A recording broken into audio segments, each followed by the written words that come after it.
Magandang araw mga kaibigan. Samahan niyo po akong muli para sa isang kwento ng pag-ibig na tiyak na kapupulutan ng aral at magpapaantig sa inyong mga puso. Pero kung bago ka pa lamang, ay pakilike po ng ating video. Pakiclick ng subscribe button, gayon din ang bell icon para lagi kang updated sa mga susunod ko pang upload.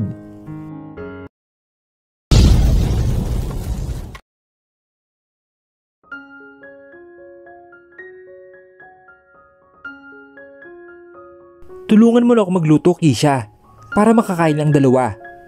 Hindi ba't may pasok sila ngayon? Natauhan naman si Kisha dahil sa sinabi ni Jason. Hinayaan na lang niya ang suot niya dahil tama naman ang lalaki. May tatago pa ba siya dito? At isa pa, alam niyang matutuwa ang kambal kapag nakita si Jason doon. Oo nga pala, sige, kailangan ko din pumasok na maaga, sabi niya. At nagluto na sila pareho. Masaya silang naglutong dalawa. Bumalik ang magaan atmosphere sa kanila doong maganap kahapon ang date nila sa Sky Ranch. Matapos silang magluto, si Jason ay umakyat na para gisingin ang mama nila at ang kambal. Ma, gising na po, kakain na tayo, sabi ni Jason habang kumakatok at maya-maya ay bumukas sa pinto. At lumabas ang mama ni Kisha. Salamat, Jason. Iho, alam ko na matutuwa ang kambal kapag nalaman nila na dito ka natitira. Napangiti naman si Jason dahil sa sinabi nito sa kanya. Gagawin ko po ang lahat para makabawi sa inyong lahat. Ang tagal ko pong wala sa tabi nyo, kaya ito na po ang pagkakataon ko para makabawi. Napangiti naman ang mama ni Kisha. Huwag mo silang papabayaan, Jason, ha? Kapag nawala ako, ikaw ang aasahan ko. Napakunot naman ang noo ni Jason dahil sa sinabi nito. Ma, huwag po kayo magsabi ng ganyan. Makakasama ka pa po namin ng matagal. Mauna na po kayo. Gigisingin ko lang po ang kambal. Tumango naman ang mama ni Kisha at saka bumaba na. Pumunta si Jason sa kwarto ng kambal at natutulog pa ang mga ito na ikinangiti niya at lumapit siya sa mga ito. Hey babies, wake up, breakfast is ready, sabi niya sa mga ito na ikinagising nila. Good morning daddy? Gulat na sabi ni Ethan at agad yumakap kay Jason na ikinatuwa nito. Nagising din si Stephanie dahil doon at nagtitili na. Daddy, you're here. Yes, daddy's here anak. Dito natitira si daddy dahil hindi ko hahayaan na mag-isa lang kayo ni mommy. Dito na ako magbabantay sa inyo, sabi ni Jason na ikinatuwa ng dalawa. Agad na bumaba ang mga ito at tumakbo si Ethan papunta sa mommy niya. Ethan, be careful, siguro na sabi ni Jason dito, pero ang bilis itong tumakbo. Hayaan mo na po siya daddy. Mommy's boy po yun and I'm daddy's girl. Ang saya sayo ko po, kasi dito na po kayo titira, sabi ni Stephanie habang buhat siya ni Jason, kaya napatawa lang siya sa sinabi ni Stephanie. Mommy, good morning po. Good morning din po, Grandma, sabi ni Ethan at humalik sa pisngi ng dalawa. Good morning, Ethan. Nakatulog ka ba na maayos? Tanong ni Kisa sa kanya at binuhat ito. Yes, Mom, super. Lalo na at nandito na si daddy. Is it true? Nandito na po siya titira sa atin? Masayang sabi ni Ethan sa kanya. Yes, totoo yun apo. Nagkausap na kami kanina ng daddy mo, sabi ng mama ni Kisha na ikinatuwa naman ni Ethan. Dumating sila Jason at naupo na sa hapagkainan at nagsimula ng kumain. Matapos sila mag-umagahan ay papaliguan na sana ni Kisha ang kambal. Pero ang sabi ni Jason ay siya na lang daw. Lalo na't alam niya na may pasok pa ito. Kaya wala siyang nagawa kundi ang maligo na lang din. Pinaliguan ni Jason ang kambal at pagkatapos ay binihisan. Bumaba na sila at sakto na nasa baba na din si Kisha. Ma, aalis na po kami ng mga bata, sabi ni Kisha at tumalik na sa pisngi ng mama niya. Mag-iingat ka anak, okay? Huwag magpapagutom. Magpahinga ka kapag sumasakit ang ulo mo, okay? Sabi sa kanya ng mama niya. Madalas kasi sumasakit ang ulo ng dalaga dahil sa kanyang trabaho. At madalas din nakakalimutan itong kumain kahit pa sinasabihan ng kanyang sekretarya ay nakakalimot pa rin ito. Opo mama, huwag po kayong mag-alala. Wife, ako na maghatid sa inyo ng mga bata. Sabi ni Jason na ikinalingon nila sa kaniya. Wala ka bang pasok, Jason? Tanong ni Keisha dito. Parang doon niya lang na-realize na wala siyang gaanong kalam tungkol sa binata. Ako nang bahala doon, wife. Mama, ihatid ko na po sila. Babalik din po ako. Sabi ni Jason at kinuha na ang dala ni Keisha kaya wala itong nagawa nang umilis na ito kasama ang kambal. Napatingin siya sa mama niya. Anak, huwag mo nang pakakawalan si Jason ha. Napakaswerte mo sa kanya. Sabi nito na ikinangiti na lang ni Keisha at hinalikan muna ito sa pisngi at nagpaalam na. Kotse ni Jason ang gamit nila. I mean, yung kotse talaga ni Keisha. Nasa likod ang mga bata at naka-seatbelt habang nasa harapan ang dalawa. Habang nasa biyahe sila ay nagkwekwentuhan ng mga ito. Alam mo bang, car ko to baby? Favorite ko to. Kaso, sa kamalas-malasan ay naiwan ko sa inyong susi. Sabi ni Keisha na ikinatawa ni Jason. Don't worry. I took good care of your baby wife. Di ko hinayaan na maggasgasan o may ibang pumasok dito. Matapos lang ilang minuto ay nakadating na sila sa eskwelahan ng kambal. Bye po mami, bye daddy, see you later. Sabi ng dalawa at humalik na sa kanila. Pagkatapos nun ay pumasok na muli sila sa kotse at pumunta sa company ni Keisha. Pagkadating nila ay agad bumaba si Keisha. Salamat Jason. Sige, dito na ako. Sabi ni Keisha at naglakad na papasok. Pero nagulat siya nang kunin ni Jason ang daladala niyang bag. Ihatid na kita sa taas. Sabi ni Jason kaya wala nagawa si Keisha sa kagustuhan nito. Nakatingin sa kanila ang mga employee niya habang naglalakad sila papunta sa elevator. Binabati din siya ng mga ito. Hinayaan lang niya ang mga ito at nang makarating sila sa pinakaitaas ay pumasok na sila sa loob. At binati pa sila ng kanyang sekretarya. Sige na, Jason, salamat ulit. Sabi ni Keisha na ikinangati ni Jason. At lumapit dito at hinalikan siya sa labi na ikinagulat niya. Kahit smack lang yun ay ramdam na ramdam pa rin niya ang labi nito sa labi niya. Your lips are so sweet wife. By the way, susunduin kita mamayang out mo okay? Don't forget to eat lunch. Kung hindi, lagot ka sa akin. See you later. Sabi ni Jason at saka lumabas na. Habang naiwan si Keisha na tulala, ay napahawak ito sa labi nito dahil sa halik na iyon. Hi sir. Sabi ni Clarice dito na makalabas si Jason. Call me Jason. And you're Clarice, right? Keisha secretary? Tumango naman si Clarice dahil sa sinabi ni Jason. Alam ni Jason na nagtataka ang babae kung sino ba siya. Don't forget to remind her about her lunch, okay? Padalhan mo din siya ng merienda para hindi siya magutom. Kapag hindi kumain ay sabihin mo sa akin. Ako magpapakain sa kanya. Hindi makapaniwala si Clarice dahil sa sinabi sa kanya ni Jason. Excuse me lang sir. Teka, sino po ba kayo? Tanong nito sa kanya. Matagal din sila magkaibigan ni Keisha magmula na magsimula ang negosyo nito. Oh, I'm sorry about that.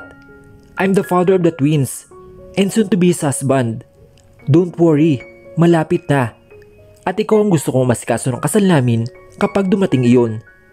Basta yung paalala ko, okay? Here's my number. Nice to meet you. Yan lang ang sinabi ni Jason at naiwan na nakanganga si Clarice dahil hindi siya makapaniwala sa mga sinabi nito. OMG!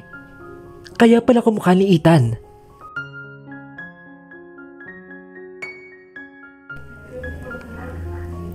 Sir Jason, si Miss Keisha po, hindi pa rin kumakain.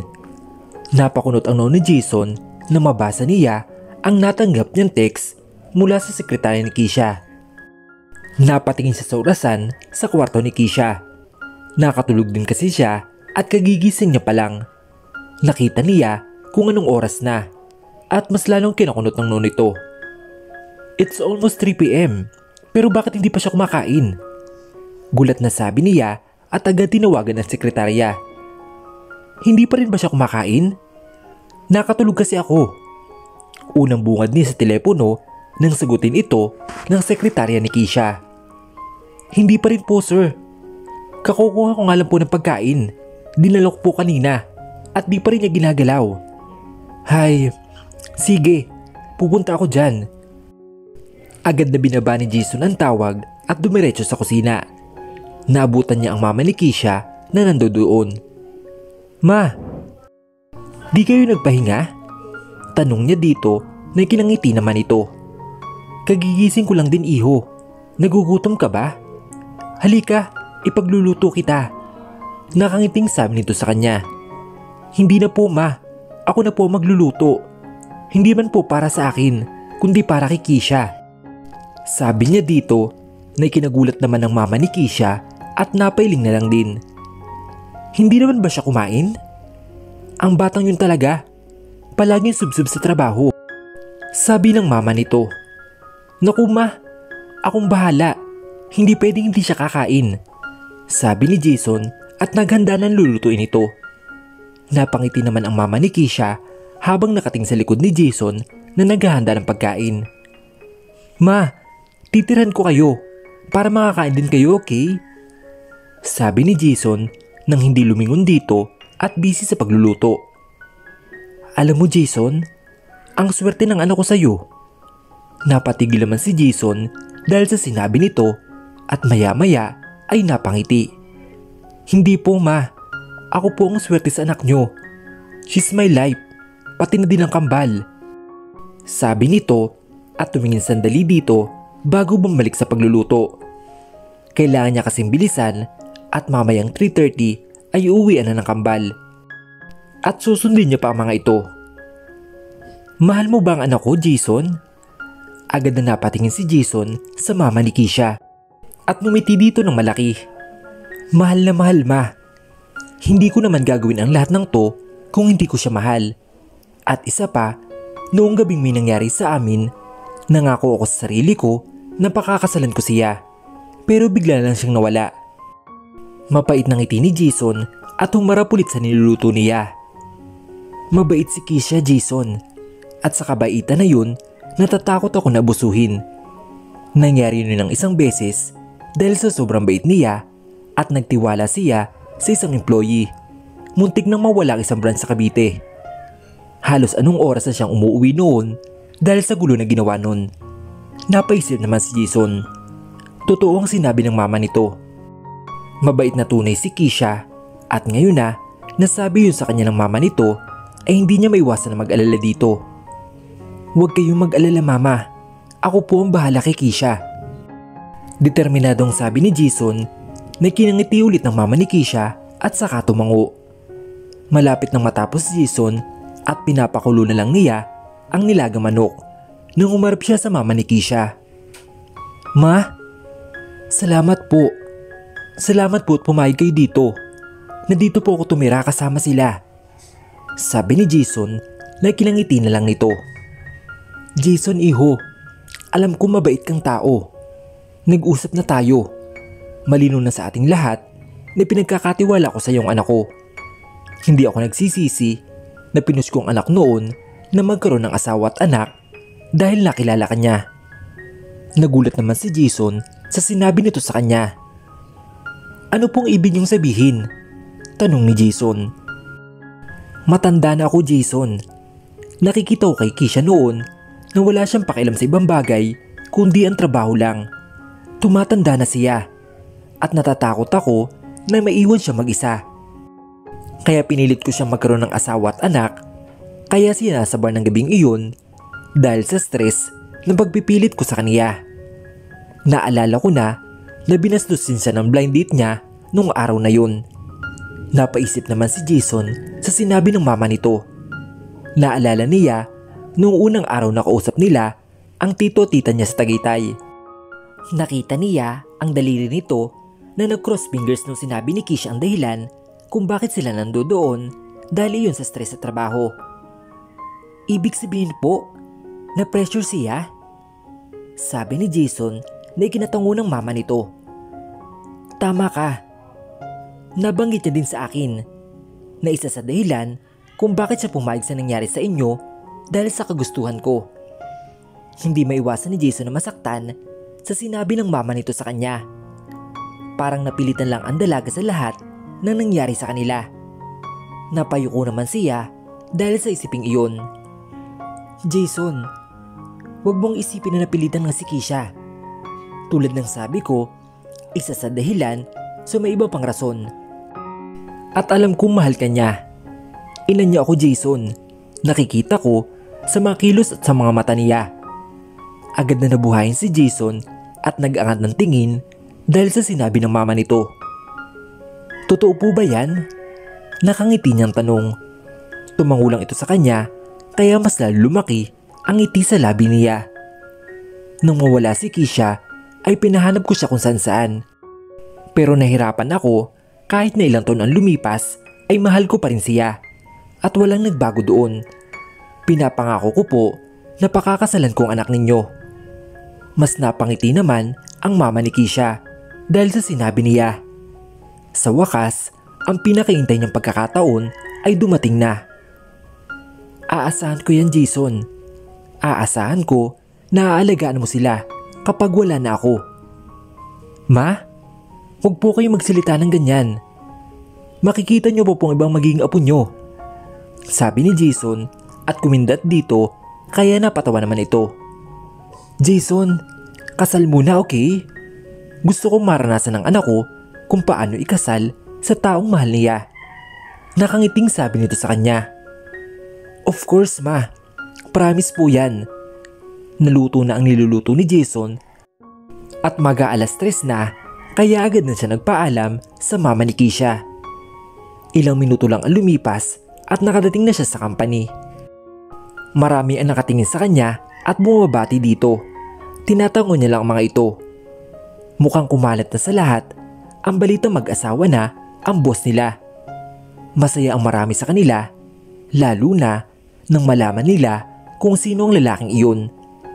Sino nga bang hindi makakilala sa isang Jason Zapanta, ang isa sa pinakamayaman sa buong mundo at isang bilyonaryo. Sir? Mabuti po at nandito na po kayo. Asa loob po si Miss Kisha. Sige, salamat Clarice. Sabi nito at pumasok sa loob. Pagpasok niya sa loob ay nakita niya nakayuko ang dalaga at natutulog ito. Lumapit naman siya dito at ibinaba ang dala niyang bag na may laman na pagkain. Tinitigin niya ang dalaga. Kitang-kita niya ang kaamuhan ng mukha nito habang ito'y natutulog. Bakit ba ang tigas ng ulo mo, wife? Sabi niya dito at hinawi ang hibla ng buhok nito na humarang sa mukha niya dahil gulong-gulo ang buhok nito. Lumakad naman si Jason papunta sa likod ni Kisha at inayos ang ipit nito. Doon na nagising si Kisha. Sino bang? Jason? Anong ginagawa mo dito? Gulat na sabi ni Kisha at nanlaki ang mga mata nito kaya napatawa si Jason. Agad niyang inilapit ang mukha dito at hinalikan siya sandali sa labi. Agad namang pinamulan si Kisha dahil sa ginawa nito at hindi makapaniwala na nakatingin dito. Hi wife, andito ako kasi naman ang tigas ng ulo mo. Bakit hindi ka pa kumakain ng lunch? Sa sinabi ni Jason ay talagang nagulat siya. Ang katotohanan nga na andun ang binata ay hindi siya makapaniwala. Ha? Yan lang ang nasabi ni Kisha na ikinatawa ni Jason at ibinalik sa pagkakatalikod at inayos muli ang buhok nito. Tulog ka pa ata wife eh. Stay still, okay? Aayusin kong buhok mo. Hindi aakalain ni Kisha na magagawa ni Jason ang ganoong bagay. Ang ayusin nito ang ipit ng buhok niya Paano nga ba natuto ito na mag-ipit ng buhok? Bakla ka ba, Jason? Tanong nito na ikinalaki ng mata ni Jason. What? Of course not. Baka gusto mong patunayan ko sa'yo ngayon. Napatawa naman si Keisha dahil sa reaksyon nito. Chill ka lang. Nagtatanong lang ako. Paano ka ba natuto niyan? Natatawang tanong nito. Hay naku, di magandang tanong yan, wife. By the way, natuto ako mag-ipit ng buhok dahil sa mga pinsan ko kasi puro babae sila. Napatango naman si Keisha dahil doon. Napatingin sa sisambag na nasa harapan niya at saka kinuha iyon. Ano to, Jason? Tanong ni Keisha at nanlaki ang mga mata niya nang nakita niya na may nilagang manok, kanin at french fries ang nandoon. Wow! It's my favorite! Para nagutom tuloy ako. Sabi ni Keisha dito. Talagang magugutom ka. Hindi ka pa kaya kumakain? Sabi ko sa'yo, lagot ka sa akin kapag hindi ka kumain. Pero ginawa mo pa rin. Sabi ni Jason sa kanya. Sorry naman po. Nagmamadali kasi ako para masundo ko ang kambal. Walang susundo sa kanila ngayon kasi pinalis mo mga katulong. Sabi ni Keisha dahil ito talaga ang sumusundo sa kambal. Ano ka ba? Hindi ba't sabi ko, doon ako titira? So it means, akong bahala sa kambal. Agad na napatingin si Keisha kay Jason pero sinuway niya ito. Huwag kang malikot, magugulo ang ipit mo. Sabi ni Jason kaya naupo na lang siya ng maayos. Kumain ka na, wife. Ako nagluto niyan para sa'yo talaga. Sabi ni Jason at naging signal yun para kumain si Keisha dahil talagang gutom na siya. Lalo pa at paborito niya ang mga nakahain dito. Maya-maya ay natapos na si Jason at matapos ang pagkakabraid ng buhok nito sa kanyang likod. Napansin naman yun ni Keisha kaya kinapa niya ang buhok nito at napatingin sa salamin na nasa table niya. Wow! Ang galing mo mag-ipit ng buhok, pati na rin magluto. Alam mo, konti na lang, maniniwala na talaga ako na bakla ka, Jason. Naputol ang sasabihin niya na magulat siya na hinilikan naman siya ni Jason. Nanlaki ang kanyang mga mata dahil sa ginawa nito pero hindi niya magawang itulak ang binata. Naramdaman niya ang paggalaw ng labi nito. Dilat na dilat ang mata niya at kitang-kita niya na nakapikit na ang mga mata ng binata at nag-i-enjoy sa ginagawa nito sa labi niya. Ilang sandali ang lumipas ay hinayaan lamang ni Keisha ang paghalik sa kanya. Total ay nagusto rin naman niya at unti-unti siyang napapikit at ninanam ang halik na namamagitang sa kanila. Hanggang sa gumalugad na ang dila nila sa isa't isa. Kapwa nagustuhan nila ang mga halik na iyon. Nang parehong mawalan ng hininga ay kusang humiwalay sa halik. Nagtama ang mga mata nilang dalawa na kinapula naman ni Keisha at nag-iwas ng tingin dito. Habang si Jason naman ay parang nabitin at nakatingin pa rin sa labi ng dalaga. Tama ka. Masarap nga yung luto ko. Sabi ni Jason habang nakangiti ng pilyo dito dahil nalasahan niya ang niluto niya sa halik na iyon na siyang nakatanggap niya ng palo kay Keisha. Ang bastos mo, sabi ni Keisha na ikinatawa ni Jason. I'm not pervert, wife. Ikaw ang nagtulak sa akin, halikan ka. I'm not gay. Baka gusto mong maulit ang nangyari noon na makabuo tayo ng kambal uli. Nakangising sabi ni Jason na mas lalong kinapula ni Keisha. Jason, tigilan mo nga ako. Sabi niya at kumain na lang ng kumain kaya mas napatawa si Jason. Kumuha si Jason ng uupuan at tumabi sa dalaga. Habang si Keisha naman ay ang bilis ng tibok ng puso dahil sa sinasabi at ginagawa ng binata sa kanya. Aaminin niya na kinikilig siya ng todo dito, lalo na at ramdam na ramdam niya at alang-alala niya ang lambot ng labi nito na pinagsiluhan nilang halik. Napailing na lang si Keisha dahil muli na naman siyang namumula kapag iniisip iyon. At isa pa, malapit lang sa kanyang binata kaya lalo siyang kinakabahan dahil baka halikan siya naman ito. Tapos mo na ba to, wife? Nagulat at napatingin naman si Keisha kay Jason na binubuklat nito ang isa sa mga papeles na nasa lamesa niya. Akala niya ay kung ano na. Naiisip nga niya na naririnig ni Jason ang malakas sa tibok ng puso niya. Oo Jason, tapos na yan. Kaya di ako nakakain kasi nga tinatapos ko ang trabaho ko para sa kambal. Sabi ni Keisha at nasigurado nga ni Jason na tapos na iyon. Kaya di niya binubuklat isa-isa dahil nahalata niya na tapos na ito. Pero may kapilyuhan na pumasok sa isip niya. Para ba talaga sa kambal? O gusto mo lang akong makasama ng matagal? Natigilan si Keisha dahil sa sinabi ni Jason at agad siyang pinamulahan. Nahalata naman ito ni Jason. Based sa reaction mo, mukhang tama ako. Uy, ikaw ha? Huwag kang mag-alala. Mahal din kita. Sabi ni Jason na kinindatan pa, ngunit ang totoo ay kahit siya ay nagulat sa kanyang nasabi. It's now or never. Nasabi ni Jason sa isip niya dahil sa biglaan niyang pag-amin ng nararamdaman sa dalaga. Habang si Keisha ay nagulat din sa sinabing iyon ni Jason at napatingin dito, pero agad siyang napabuga ng hangin dahil alam niyang pampi-flirt lang ito, lalo na at kinindatan siya nito. Totoo ang sinasabi ni Jason, isa din siya sa dahilan kung bakit niya gustong matapos agad ang trabaho para mas makasama niya ito. Inaamin niya sa sarili niya na namimiss niya ang binata. Sa tagal na di sila nagkita, pero hindi ganun kadali ang lahat para sabihin niya sa binata na mahal niya ito. Huwag mo kong paasahin Jason.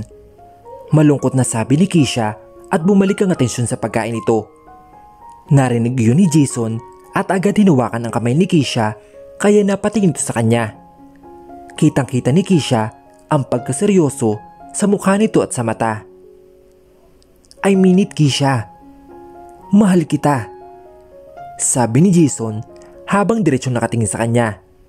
Na ikinatahimik ni Keisha na hindi niya alam ang magiging reaksyon niya.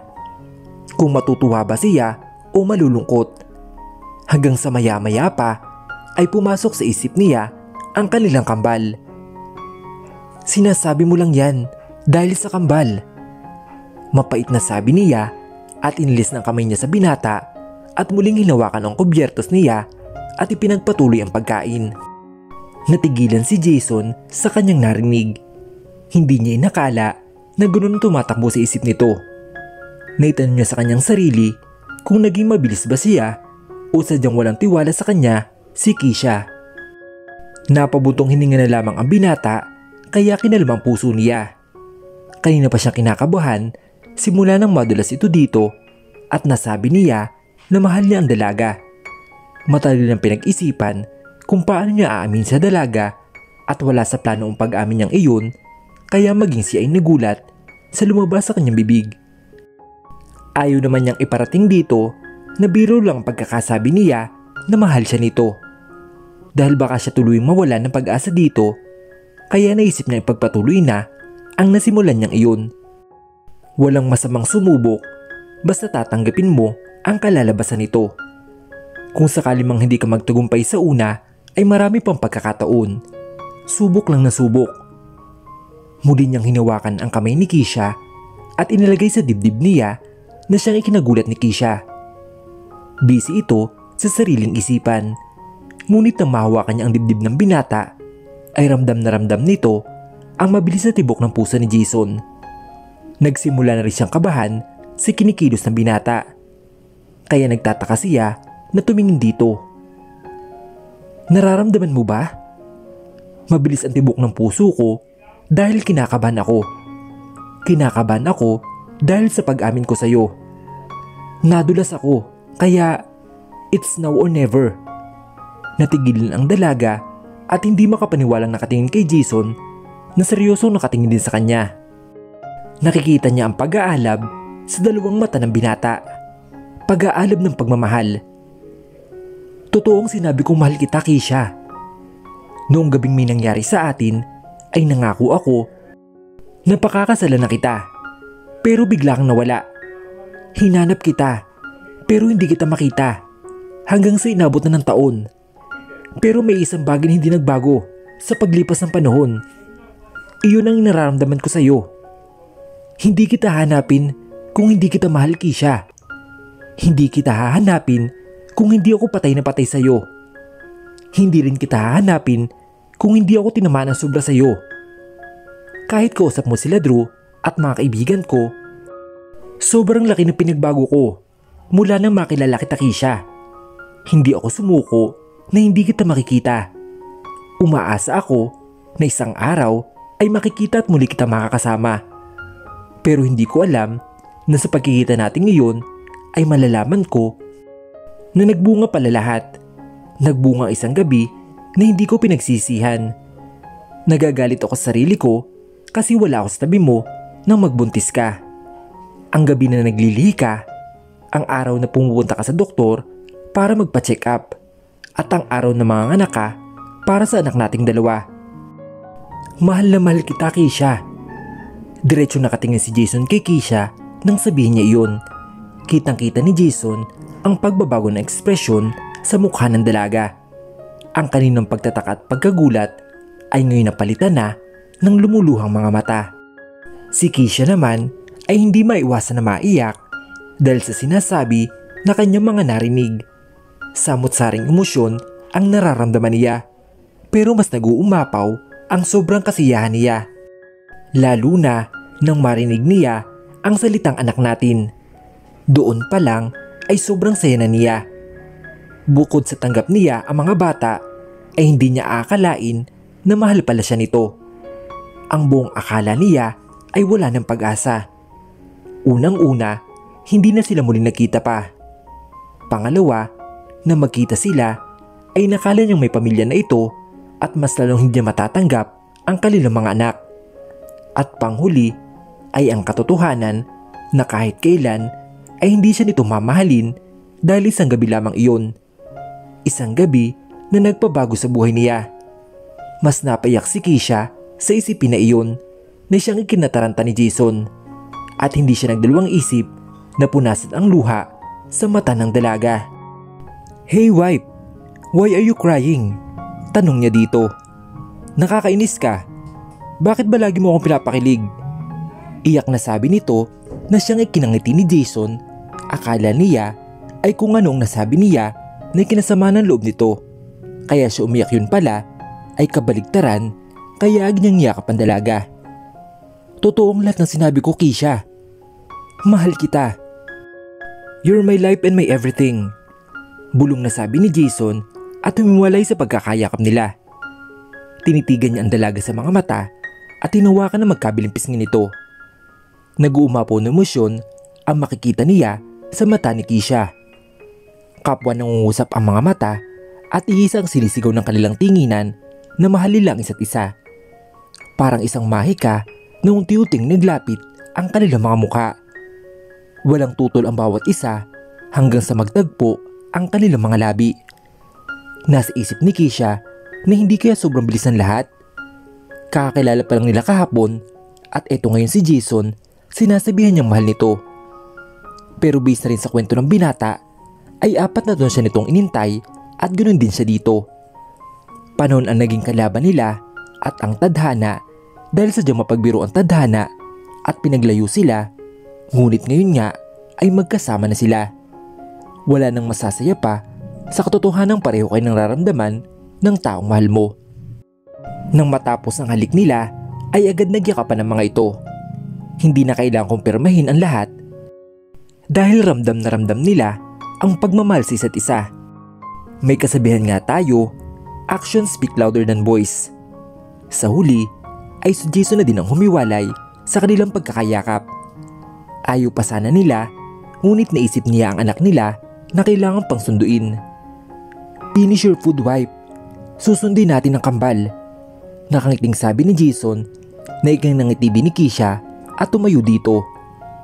Masayang kumain si Keisha habang kausap si Jason. Sa nangyari sa kanila ay mas lalo pa silang napalapit sa isa't isa na hindi niya inakala. Hindi pa kayang umamin ni Keisha dahil hindi pa iyon ang tamang panahon para siya naman ang umamin dito. At isa pa, kahit hindi na umamin si Keisha ay alam na rin naman ni Jason na mahal siya nito. Hindi naman ito papayag sa pag-amin niya at sa halik niya kung walang nararamdaman si Keisha para kay Jason.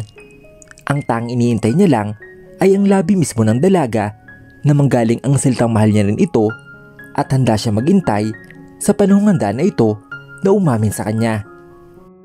At isa pa, ramdam na ramdam niya ang pagmamahal nito. Sa tingin at kilos pa lang ay mahalata mo na.